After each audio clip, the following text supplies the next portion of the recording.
pam iliko ekwanhla ndabva kwamuchero nyaya ndinayo ndeyemurumea yapa andakasvika akarara mumba mangu pedu nemudzimai wangu. Kuitika kwakaitika nyaya iyi ndekwekuti ini ndoshandira kwamutare asi ndine ushandi pamuchero. Saka ndinoti kana weekend ikasvika ndopandinouya kupi pamuchero. Friday, Saturday, Sunday, Monday ndomuka ndodzokera basa.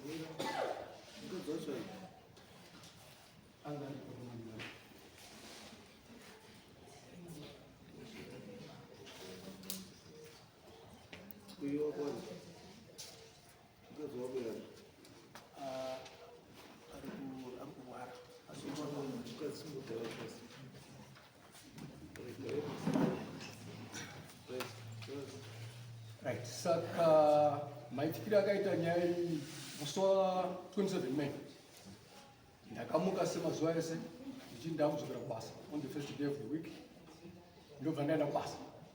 Saka pandakaenda kubasa ndakangofunga ndi kubasa kuti ai ngatidzokere kupi kumba. It was around masikati ndinobvisa hangu chibage changu chiri munhu chibage chachakuno. Saka kufamba kwandakaita ndanga ndisina kucommunicata namai avo ndichadi ndichadzoka vangoti munhu adi aenda kubasa kwake semazuva ese. Ndadzoka kudero handina kutaura, ndakangosvika pamba ndakapane nzira tu dzinosvika pamba, ndakangosvikawo neimwe nzira ndobva ndangopinda mumba. Ndobva ndatora bhemba rangu ndikati ndinotema chibage changu chandaida kufurura. Ndisati ndatombofurura amai vanga vari chibage pakati ini kunoku kune road taa iriko ndokwavanga vari ikoko pane musika wavanongotengesa ipapo.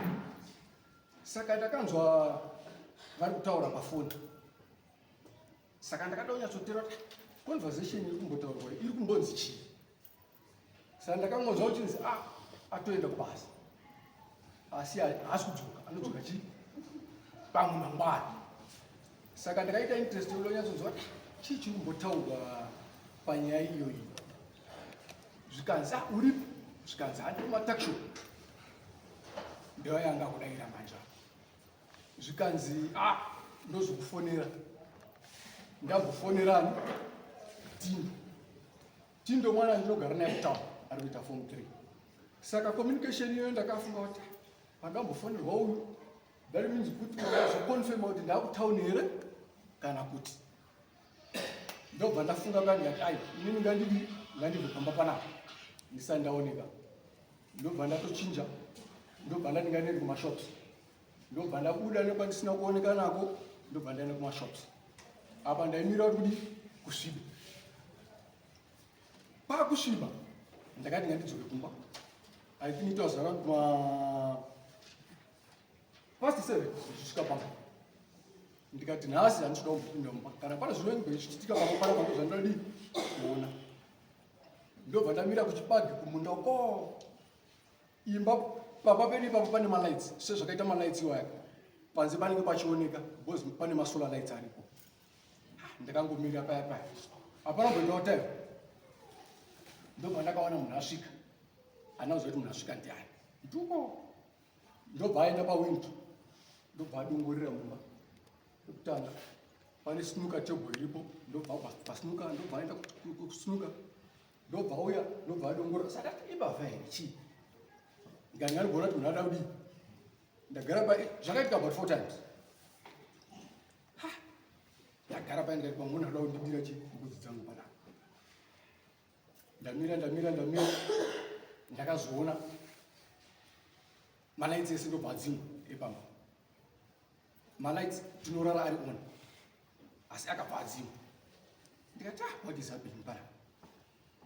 Ndobva ndatenderera imba, ndobva ndaenda kubedroom kwedu, kune bedroom room kwatinorara isusu. Ndobva ndateerera nepawindo, ndakaona silence.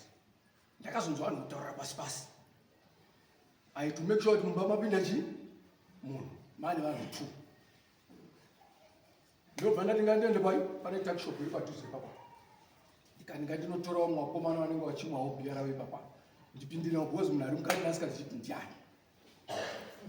Ndaenda bye. Unfortunately ndasvika wakomana ndapirawo kungoenda papasina munhu. Ndikati ndikaramba ndiri ndobva ndafunga kuti mumwe ndingatsvaga padhuze panapa ndiani.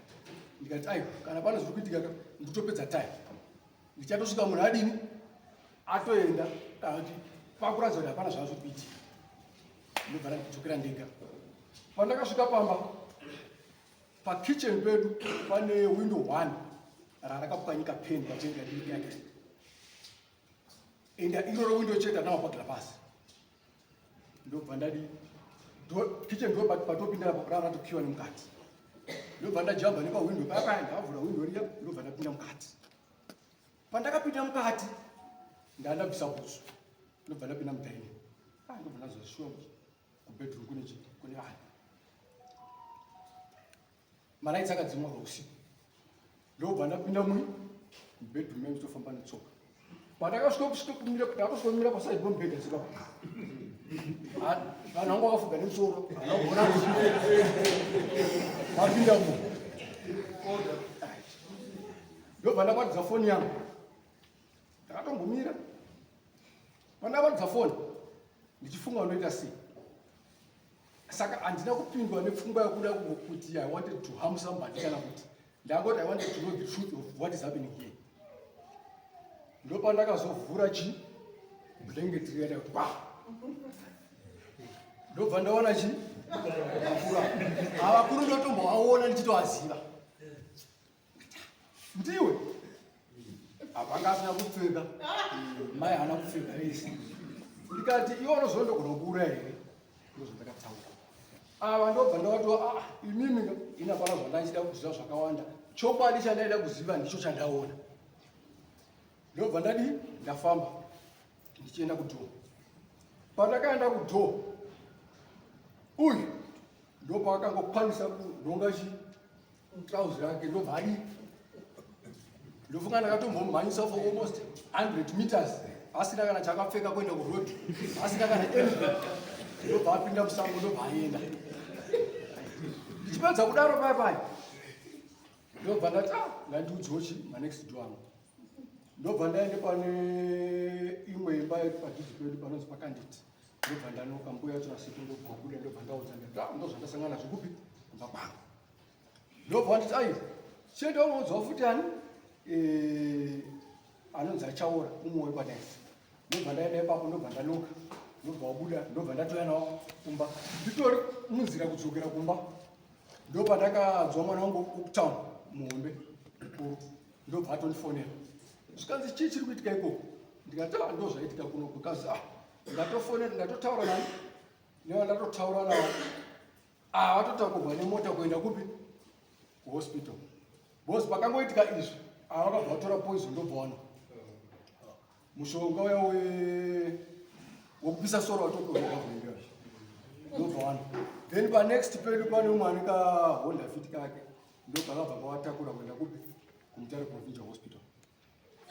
Ndobva vadmitwa ikoko for about 4 days. Then the next day ndobva ndaenda kupolisi ndobva ndapa police report yangu papena longa police ndikati no kune munhu akamwa mushonga kumba kwangu aadmitwa kuhospital.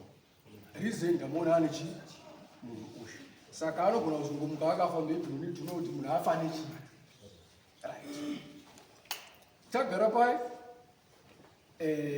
pakaita madays vabuda muchipatara ndobva vaenda kunogara tine mwana wedu musikana akura anotosinzawo ndopavakaenda ndobva vanogara ikoko. Vagara ikoko ndobva vazoenda kunozwi kucivil court ndobva vatora protection order. Ndobva ndadedzwa kucourt ndobva ndapuwa protection order. Then ndobva ndatsanangurawo nyaya yangu koti kwachikoko. Protection order yaya ndobva yatospecify kazi no your case should be given fund kwachief mutasa. I think I've got the copy rental now. Panapa katonzi ngaikliwe nyaya yenyu first ndokubva vadzokera kumba. Saka ubva pakadzoka kumba ndo akambogarawo ikoko ina ndangogara kutaura ndisikachauichi kumba kusvika kudiniro kuti nyaya yedu ifambe. Saka I think neizvozvo ndo nyaya ndauya kuti munditongerewo mama.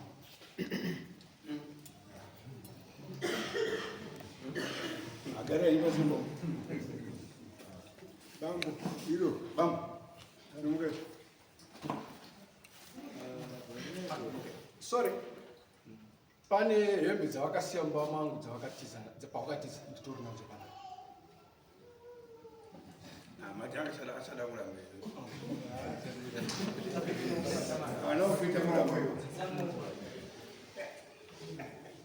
Right, it's okay. It was good over. Pamusoro mamudasa. Pamusoro wadai. Ndinourombo chikuru kudzidza zvinonzi Tendai Dzanza. Ndinourombo chikuru kuti nhasi ndirwadziwa ndisina kugadzirira.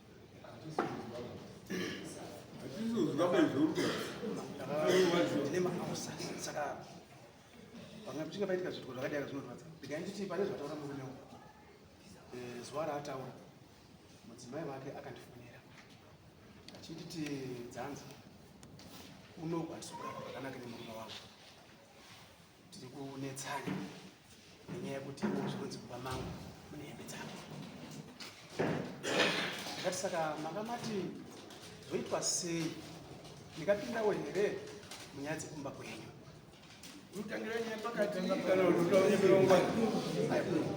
Ndo matangiro yakaita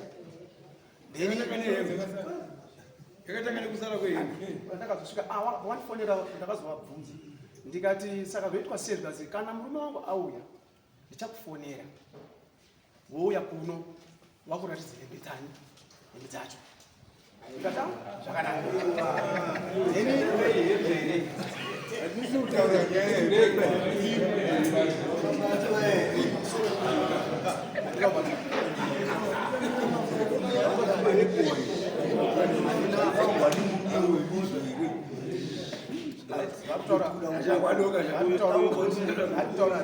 uyu murume atakakuona wakarataita pake muri waspinda akakudzingirira ukasiya hembe mumba dzaina exhibit uyo akamwa pese. inini havana kubvira kutoona ndiri mumba mangu kuti ndakasvika kudziri nguva dzekuma5 ndikatowasiya ndiuda panoda ndisvike ndakasvika kuri kuma5 ndikawasiya avo pamba pavo. Saka hembe dzako dzakasara sei? Handina hembe handitoziziva handina hembe dziri. Iye aitaura mudzimai we akati zvanzi ndinonetsana nemurume wangu ari kuti iwewe mumba mangu mune hembe dzako iwewe. Alright, kana dzisi dzako saka ndedzani? Handizivi. Ndakadziti ukapedzera ndare nguva ndinonzi Abigail Patton. Inini ndinotengesa pakwangu Abigail Patton. Inini ndinotengesa. Saka uyu ndakamufonera. Ndikamufonera kuti tiri kunetsana nemurume wangu. Kungatata ne 3 months.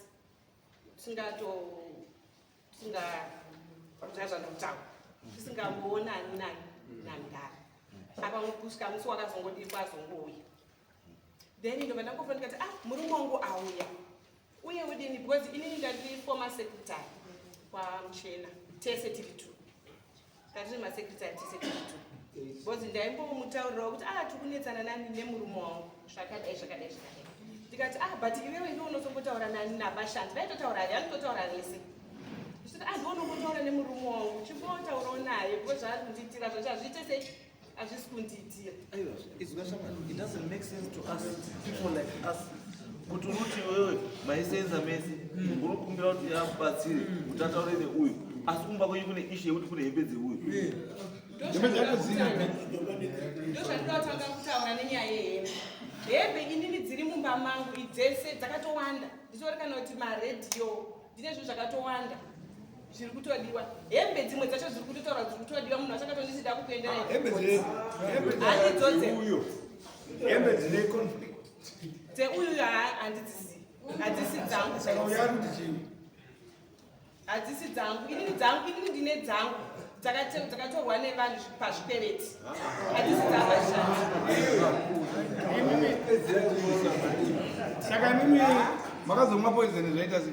Uyu airamba achingozoti airamba achingondituka ndati ndikauya kungodaizona kuti he uri hure uchito zvainogara ndikati ndiri bheta ndiri ndife hangu ndakatomutaurira Musi wacho iwo. musi wacho iwe ndikati ndakutofa hangu uye aitozviziva aitonditi ufa kundishungurudza chinoita kuti ndimushungu chakaita kuti andishungurudze izvezvi zvati anouya ndinomuitira zvese pane zvese mubvunzei kuva pane zvese zvakapfeka ndinomuitira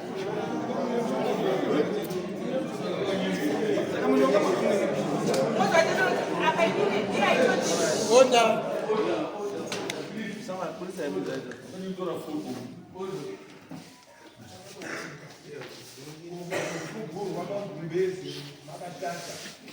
atina kutonyepa nokuya ndisakana uyu anditopinde zvekuti ndichada naye andina basa daepa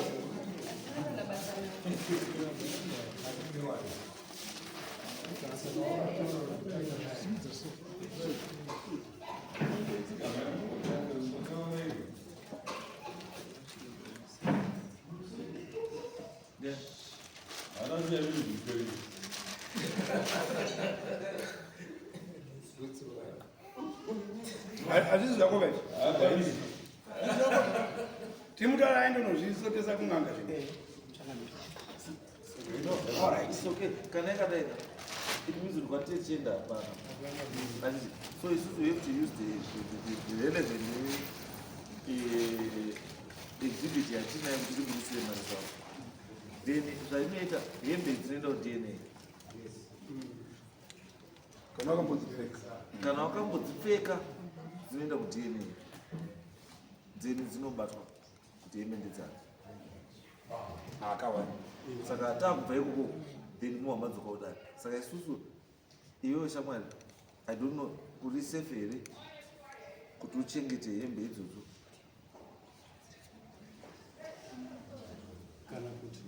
Kana kuti hembe dzako dzinoshandiswa asi anota fund this ndiwe wakuta fund this. Nyati mungavana kubatsira. Kuti kana chabuda chinhu and you get your money back.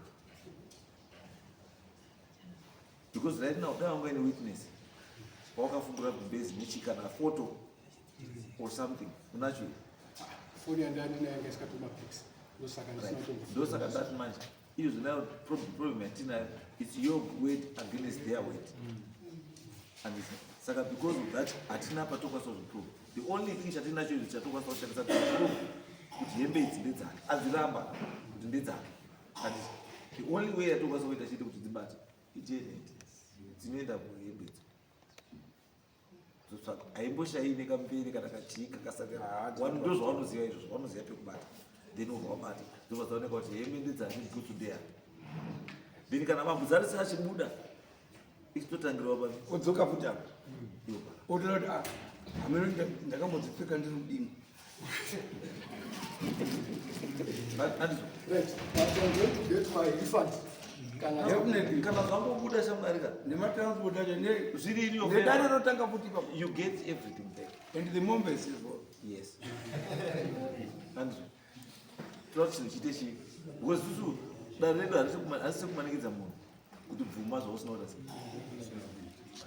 isusu toti munhu ngaabvume ega nemweya kuti aakumana inini zveshuwa machodza ani ndakadini ndakachovhora sorry and toda nesu toita nenguva yedu ringaita sei toita sevatem but iwe ukazi ndakaona uri kuchovhora iwoti handina kuchovhora ndikaona ukati saka kwese Mutara Red Cross. Yakuita mandiri. Red Cross apo babaze. Minister of Transport Museum, Minister of Transport apo. Babuita. chimwe chaunokwanisa kuita futi unobva kuno wanditi nyorerwa tsamba ndiyo unoenda nayo kupolisi usvika polisi yokuita sei yokustemba kuti tine issue before the courts yakadai yokuda this assistant kuti wasvika uko hazvidii hazvikunetsi and saka kwanhasi ipo papo tambogumira